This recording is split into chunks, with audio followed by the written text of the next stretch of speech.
Right, now let's add our impact effect to our game, so that when our player will shoot and hit our enemies, we'll have some kind of impact effect, some kind of hit effect, we can call it. For that, well, we obviously need to have some kind of effects, and I prepared this folder, JMO assets, it's called, and it will be attached on this video so you can get it. Also, you can get it from the asset store. It's this one, Cartoon FX Remaster Free. It has a lot of different effects that we can use and you can use in other projects as well. So very handy pack. And when we open this folder, we'll have this Cartoon FX. We can go in prefabs, and here we have a lot of things. So for example, I will show you a few ones. We have the explosions. So let's drag this explosion in the scene, and as you see, we have this explosion. If I hit play, you see, it's a nice looking explosion. We can use these explosions to basically when we kill our enemies if we want. So I will remove it. Also, there is a lot of things. There is electric heat effects, which might look good. I will just drag the game view for a moment just to see how it looks like. Yeah, I think it looks all right. What we else have? Let's drag this one. And well, you can explore what effects we have. We also have impacts, which can be used as an impact effect.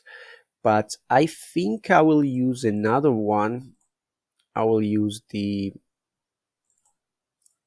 electric or ice. Yeah, ice one looks cool. Yeah, I think I will use this ice one. But you can use any of those, and I will show you how, and we will test few of them. But anyway, now first thing that we should do, we should go in the scripts folder, and let's open our bullet script. And here we will just create a reference to our impact effect. So public game object, let's call this one heat effect prefab. And here when we basically hit our enemies, what we want to do, well, we will use instantiate method again, just like in the previous video. And well, it needs to know what we are creating. We are creating heat effect prefab, comma, transform.position. We are creating it at the position where there is the bullet at the specific moment, and transform.rotation.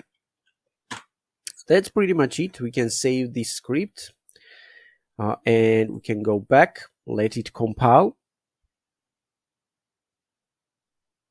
and we will test it. Now, before we will be able to test it, we will go in the fire projectile. We will go in prefabs. We will find our bullets that we have, the third one. And well, we need to, I already have assigned this heat effect bullet, but you will need to assign this heat effect. And to do that, what you can do, you can scroll up and you can lock the inspector view of the bullet. So you can click on it and it will be locked. And now basically it doesn't matter what we will select, inspector view will not change. And now we can go basically in the in our impacts prefabs. We can choose any of those. For example, right now I have the electric C, this one, and I'll show you how it looks like. You need to drag and drop it in this heat effect field basically, and this is how it looks like. It has a little bit of effect, camera shake effect, and it looks cool, I think. But we can stop playing. We can try other ones as well. For example, let's try this ice one. Let's press play.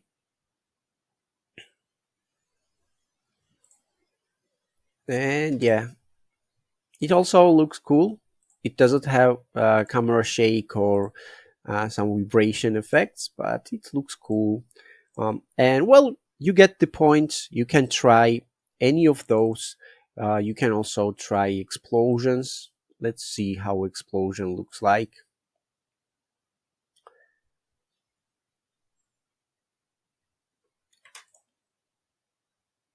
Yeah, it looks cool, but as an impact effect, I don't think that we need explosion. But yeah, indeed, it looks cool. But yeah, I will think I will stick with the this heat electric C for now.